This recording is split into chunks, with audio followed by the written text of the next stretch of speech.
Well, good afternoon, everyone, and welcome to LaunchPad Live. We spotlight food and beverage entrepreneurs and the people that are helping them. So today, one of my guests is Jim Kavanaugh. I'm going to share with you a little bit about him, but I want to acknowledge our sponsors, which is the Culture Advisory Group, as well as Food Processing Skills Canada. So today, I am joined by Jim Kavanaugh, and it was a cortisol moment getting him here after a busy discussion with Loblaws. But that's great. Lots of fodder for conversation here. So Jim is the president and founder of Brand Seed Marketing. And he brings over, well, maybe we shouldn't say 45 years, but with that comes lots of wonderful experience, right, Jim? Yep. You've been on the retail side, Sobeys, Metro. You have served as a director of Natural Channel Brands with one of Canada's largest distributors. And then you went off and did your own thing as a strategist and a creative entrepreneur. So entrepreneur to entrepreneur today, you spent decades helping brands get their footing and learning about the category. So we're going to be talking to Jim for the next 25 or 30 minutes, unpacking what it really takes to succeed in this business. And we know that that's been a challenge for a lot of people and an opportunity for many others. So just framing this, Jim, I know your experiences go far beyond Natural Channel, but I guess over the years, that's been an opportunity for growth in a lot of retail stores because some of the other categories are pretty crowded and expensive to get in. So let's get started. You started at Sobeys and Metro. And what did you do working inside those organizations? I know there's great stories there and earns your stripes as you go up. So welcome and share that one first. Yeah, so my career at Sobeys started off actually with Oshawa Foods, Food City Group, before Sobeys purchased Food City or Oshawa. I started off pushing buggies in the parking lot. In high school at the age of 14, worked my way up to assistant store manager, district manager. When I left after 27 years, I was senior category manager for All Center Store. Went to work for Metro when they were buying A&P off the US. I developed their natural organic category, what you see today, and helped work on the also with the Quebec team for Quebec, and did that for a number of years. Worked with a number of different distributors across Canada to bring more better for you brands to the Canadian marketplace, because back then it was just the top 5 brands that were there. Be Kettle Chip, Blue Diamond, Cliff Bar, Nature's Path, and Bob's Red Mill. Got to the point where I was really bugging them, to the point where I got a job offer from one of them saying, "Hey, why don't you come work for us and help us develop our program?" So I went to work for Tree of Life Canada. As you mentioned, I did that for 6.5 years as the national director. And then got to the point where I thought, why not start something on my own? So I started Brand Seed in 2014, and we were basically Canada's first plant-based brokerage. Still starting from scratch and working our way up to where we are 12 years later to today. So stepping back, when you were working at you've been on the retail side, then you go to the distributor side. What were the shifts or differences? What you were able to carry that wonderful experience? Yep. But what was the key learning when you went to work on the distributor side? On the distributor side, it's funny because when I was on the retail side, everybody wants a piece of you. You walk a trade show and everybody wants to talk to you. You go to the distributor side, and it's now to the point where yes, you're important, but everybody wants to talk to the retailer. So on that point, it was what can I do different to bring what I wanted as a retailer from in the industry, whether it was brands from overseas or from the US. How do we bring that to the forefront and to get brands launched and get them in front of category managers at retail? Now, also, that was 20-something years ago. What was Natural Channel at that time? I remember you and I met, and I went in and did a presentation to your team at Tree of Life on the celiac channel. And 1% of the people had the disease, but by the time things went by, it was 30% of consumers were buying in that channel. So what were the key things that you did as a distributor? What was your role there? The key is basically it was hard to even as a retailer to carve out space in the mainstream channel, mainstream parts of the store, to bring in better for you brands, or whether it's gluten-free brands or non-GMO or organic. Because back then it was like never heard of it. People are buying their Coke and their Pepsis and their chips, that type of thing. So it's having a point of difference and showing people exactly what can happen and add growth to the category and add margin as well. So when we were at Metro, we actually had a store within a store concept, and we actually separated it and did a segregated integrated where cereal went down the cereal aisle. So if you're looking at conventional cereal, you're also looking at better for you options as well. So the consumer sees that. So as a distributor, we were looking for brands to bring in to compete with the mainstream brands, which wasn't easy, and it's still not easy today because they have buckets of money. But when you look at some of the category growth right now, it's coming from the natural, organic, better for you sections of the store. And you can see that because mainstream brands are buying natural brands. Correct. To get into that space because their growth is not growing. When you look at the conventional cereals, they're maybe, if they're lucky, at a minus 10%, where the better for you cereals are double-digit increases. And that goes pretty much for almost every category where we're seeing that type of growth. So maybe a convoluted question, but so if I'm a major CPG firm in the cereal category, I'm going to buy someone from Natural Channel. Is that to keep my elbows out and I've got my space at shelf and I protect it? Is that it's to keep elbows out? It's to keep your sales up. Years ago, Kellogg's bought Keshi cereal. Keshi was a non-GMO organic cereal in the marketplace. In order for Kellogg's to crack that consumer and because they saw business eroding, they ended up buying them. It's like years ago when Frito bought Stacy's pita chips, because everybody was buying Stacy's pita chips or Miss Vicky's chips. And now, they're owned by mainstream brands. So question, just personal observation, not asking you for a number. So when you get this Stacy pita chip now has someone in the back with a big pocket and a wallet, do they necessarily do that much better? Or is there something about these entrepreneurial brands with the passion of the owner behind it that's really important? We've seen it, whether it's, ice cream companies and Ben and Jerry's and everybody else. Is it better sometimes for Natural Channel as they go to this to have the wallet, or is sometimes it it's not? Yeah, sometimes it's not, because you do lose the passion. There are companies out there that have bought a natural brand and let the previous owners run it and keep that mindset, where other brands have bought them in order to squeeze them out, type thing. I had a non-dairy cheese brand that we were representing from Scotland. They got purchased by a big dairy company for $85 million, and you don't see that brand around anymore. They just basically squeeze them out of the marketplace. So they paid to get rid of them. Wow. Pretty much, right? And if you look at brands that are emerging now, like Cedar Valley pita chips, they're just on fire right now. It's a mom and son business, and they're doing really well, but they're sticking to their core values. And consumers have heart tug for that. So then you evolved from a wonderful experience at Tree of Life, naming a brand, but I'm just saying, got lots of great experience, and then you said, there's still gaps in this market. So you moved over and created Brand Seed Marketing. Yes. What is it that you are offering? This is not a competitive thing, but what were the gaps that made you say, I think I can do this and do it better on my own? Because you've done very well. One of the things, so having worked on the retail sides for so long and the distributor side, I had some great brokers who called on me and working with them and great suppliers. I took what the ones that were really doing well and say, okay, I can name a few people, but I'm not going to. But I look up to them still to this day, and I said, okay, this is how we're going to set up Brand Seed. So when we call on a category manager, whether it's Sobeys or Metro or Loblaws, they know when I'm calling, we're going to be adding value. We're not just wasting their time, type thing. So we want to bring a brand to them where we've already vetted.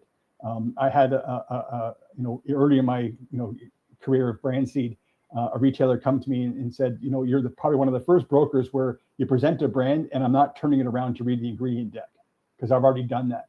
So I still have the same mindset as a category manager, so that when I'm meeting with new brands today, the first thing we ask is, case pack, what are your, what is your ingredient deck, that type of stuff. So it's when we go to the category managers, they know we've already done that work for them. So what else is in the vetting process? And I'm going to ask you, what does a broker do? So as part of that, you called, like, I can come and say, I've got a new cookie, cracker, whatever.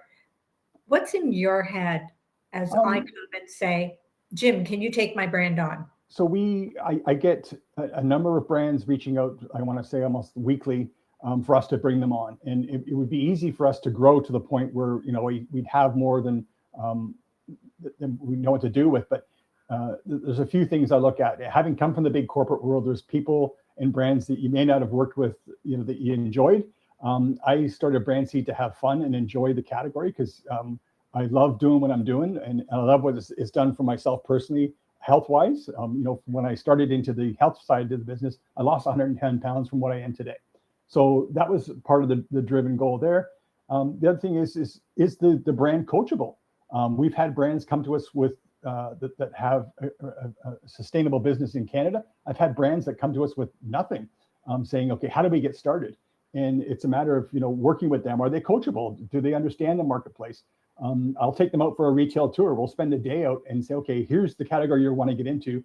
How do we tell the category manager that you need your brand? Because you're basically going in and selling another belly button. I've already got one. Why do I need two?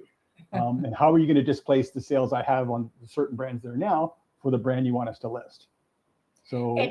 So definition of broker versus distributor for those listening, and especially those that are new in the channel, how would you define the difference? So as a broker, we don't take title of goods. So a distributor, they purchase a product. They're the feet on the street. They're the truck getting product from point A to point B, whether it's going into a direct warehouse for Loblaws or Sobeys or Metro, or going DSD. So one of the things that we look at when we interview a brand is it frozen? Is it chilled? Or is it a dry grocery product? Who is the best distributor suited for that brand? What are your goals? Where do you see your brand in 3 years, 5 years from now? Because there's some great regional distributors out there, but if your long-term goal is to get into the larger accounts on a national basis, you need to think bigger. Do you recommend for some brands just stay in the specialty channels or the smaller stores and don't look at the big guys? We do. So we've got a couple of brands, even to this day, they've been with us 10 years. One day they would like to get into Loblaws, but the fees, the entry fee to get in there is pretty steep. So there are some brands that we look at in the year 1, year 2, is we look at the ones that are the entry point where it's easier to get into. It might be a half a case free fill or a free fill or a % off invoice to get into a certain account, where it's a little more palatable. But if you go to the larger retailers who are charging listing fees and you're a small brand, you probably can't afford that. So you don't want to bankrupt them before they actually start out in the world. So some brands you should walk before you run. And then what do you say, what's the biggest mistake, 1 or 2 mistakes or that brands make while trying to break into retail, especially natural channel? Know your cost, what it costs to produce your product, whether you're a co-packer, you're producing your own product. I've seen a lot of brands that come in and their brand is co-packed, and what time on the line do you get of your co-packer? We had a brand years ago with us, halfway through COVID, where she was being co-packed, but her main competitor was also using that same co-packer, and they had a clause in their thing: if anything were to happen, we get time on the line before anybody else does. And it took her 3 months to produce product, and we were out of product. So there's a number of different things to get into as to how to operate and that type of stuff. Never thought about that one, but sometimes I know with small brands. Yeah. In 2019, who would have thought of that, right? That type of thing. So there's lots that happen. Looking at the accounts, we have a whole form that we walk our brands through. It's the cost of doing business for each and every retailer. Not only the listing fees or the % off to point of entry, but what it costs to do flyers, in-store features. You're going to want to promote your brand at least once a quarter at a retailer. You just don't want to get it on shelf and say, okay, we're done. That's kind of you're halfway there. The rest of it is managing the day-to-day business, and to continue to have consumers pull it off the shelf. So building on what you just said, I mean, what moves the needle on retail velocity? Because, I work with a lot of entrepreneurs. We mentor them at CAG, where it's like, okay, I got listed.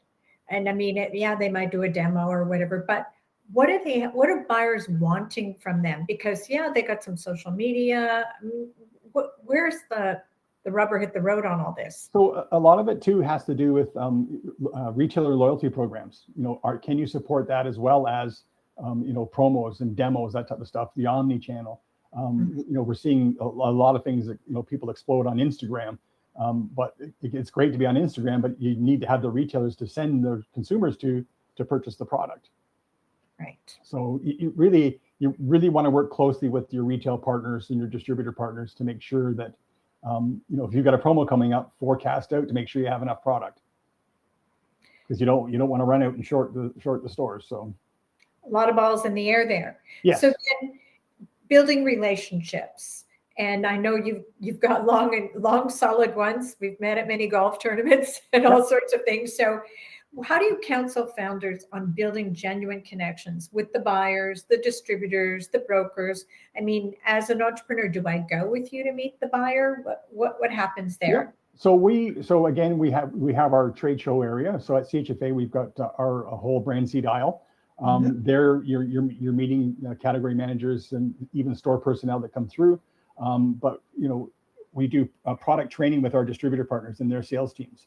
When we meet with category managers, we bring the distributor and the brand with us. I had a brand over 2 weeks ago from Ireland. We had a number of different meetings at a majority, quite a few banners, where he was coming along with us to talk about the brand. We had the distributor there as well, so that the category manager knows that all three of us, the points of the triangle, know exactly what needs to be done when the meeting's over, and that type of thing. So, do buyers like it when the entrepreneur reaches out directly, or are they just too busy? They do, but again, it's like, some retailers now, they work with a core number of distributors, and because they only have so many doors or so much time at the back door to bring product in. So that's why it's key to partner yourself with the right distributor. We've got brands that we work direct, and we don't use a distributor, and the brand reaches out to the retailer personally as well. So you should have that one-on-one relationship. So as a broker, how I set up Brand Seed is we always involve our brands. They should know who we're calling on, and meet them. And then how frequently are you and the entrepreneur, the brand owner, monthly meetings, 3 months? How frequently are you guys and girls connecting? Our team is connecting with our brands on a daily basis. We have a limited number of brands at 19. So we're not a large broker that has, 86, to 90 brands. And we meet with them at least once a month as a whole team, where we review all their sales. But again, it's like I was on a call this morning with Ireland at 7 o'clock in the morning before I went to a meeting. So you're always, meeting with your brands, and they reach out to us, or we reach out to them. So it's the back and forth thing. Yeah. So a lot has happened over the last 30, 40 years, 10 years, 5 years, 3 years. COVID, I'm sure, threw things in. If you look at the food and beverage industry, what's different today? Are things better or worse for founders in trying to establish a brand? Because there's a lot of people going to all of these innovation centers. For brands, it's for new brands entering the market. It's tough. It's not easy. It's not I couldn't say that, yes, we can go and talk to this retailer and they're going to list your product right away. It's work. You need to know the retailer you're calling on. You need to know who their consumer is, the sets, the brands that they carry now, how, what brand, because if you go into any retailer, you're going to want to get on their shelf, and how much shelf space they have, what brand are they going to take out to put your product on? That's dry grocery. When you get into dairy and frozen food, it's even tighter. Like frozen food is probably one of the hardest areas to get space into, because there's only so many doors and they can't expand that overnight. Right. And are you seeing any particular section, category, food space that's kind of on fire right now? Salty snacks is always one that everybody goes to. Confectionery, we've got a confectionery brand that we're in every major retailer across Canada. It continues to double-digit increases, year over year. Alternative proteins, high protein, those types of things are people are looking, going towards. We have a dried peanut butter. We've got a pasta. Both are high protein. What you're seeing matches what the research is saying in terms Yes. of fiber, protein, blah, blah, blah, and all that, where the opportunities are. Yeah. So if you were going to attend one of those innovation workshops that are, happening regionally across the country, et cetera, founders there listening to you speak, first time, a little bit overwhelmed, where do they start? What do you think, the most important steps are for someone who said, I've got my spaghetti sauce or this wonderful new chip or whatever. What kinds of suggestions would you have for somebody? I've seen brands load up their car and they start hitting independence and start off that way by selling that product that way and getting word out, building a name for themselves, that type of stuff. I've seen brands that start off at a farmer's market and a year later she's out, producing product on her own and selling to major retailers. So it's really sometimes looking at alternate channels to build some volume, whether it's gift baskets and the markets and one of a kind show, and all of those are good testing grounds. So you're testing here. Those are great consumer shows to attend and to sell your product. We've had, one of our distributors, LCG, just did the Eat Well, Live Well show with a number of brands and had a huge success. So they advertise that, and we're showing some of our retailers to say, look, here's the consumer demand, and here's what we sold at that show. And we had a list of retailers where it was listed, but unfortunately your stores aren't there. You should really look at this because your consumers may be leaving your store to go to another banner to buy that product. And so most of our brands are sometimes in that messy middle. They've got the packet. Like, I do notice entrepreneurs go to do all the marketing stuff because our heart and mind and creativity go there. In order to get these buyers and to have some success, I heard you talk about know your numbers. And then how are these entrepreneurs around all that not so boring, exciting stuff about food safety and good for Canadians and numbers and research? Is that a gap for these people? Yes, some of them it is. So as our group, we help people with GS1. We help people with health, with the CFIA requirements. Our industry went through a huge transition at the beginning of this year, front of pack labeling. So that had to be done. So we worked with, majority of our brands that were from out of country on redesigning their packaging, making sure that they have the right requirements for their brand. And also a year ago when tariffs hit, we had certain brands that had an ingredient within some of their SKUs that got hit with a tariff, on March 3rd right away, when all this monkey business started. So then they need help on where else to, maybe it's reformulation and whatever else. But it's also looking at the different customs codes, or do you have the right one? So when you initially list a brand and you're importing it into Canada, that's an important thing too, to make sure it gets listed properly and you're using the right codes, not just saying, oh yeah, I think these ones fit. Because, who knew that a year ago, like COVID, we would run into the tariff problem with the US. It's not one thing, it's another. Yes. So, Jim, if you had to choose one word that sums up your journey so far, 45 years in the industry now for brand seed marketing, not all 45 for brand seed. Well, actually, it was 49 years in April. Oh my goodness! Congratulations on that. What's your word? Just keep your head up and try and look at the positive in everything that is going on out there. Because this industry, especially for an entrepreneur, you get a lot of peaks and valleys. We had a great meeting with a retailer a couple of weeks ago. They want to list 6 of the 12 SKUs or of the products we've got. And then you had to go back, and the brand is all pumped up and saying, okay, it's not going to happen for another 6 months when the planogram rolls out. So you got to keep them positive and saying, okay, here's what's going on.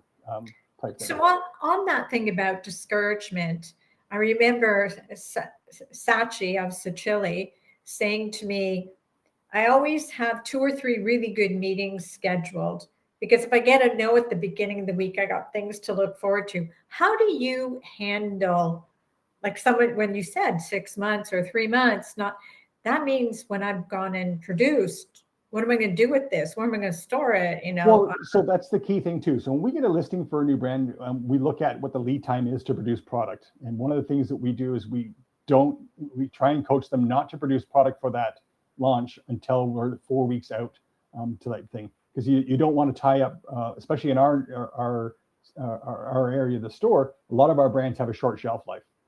So that you don't want to all of a sudden produce all this product now and have it sitting there in somebody's warehouse when it becomes a ticking time bomb, and then it doesn't launch and get out to stores. So we work with our brands to make sure that they produce on time, not too early, but we have a critical path list that we walked a brand through this morning, saying, okay, here's where we are right now. You're on the GS1 setup. You've got a week to do this, and then to launch for week 47, I think it is, in an account coming up.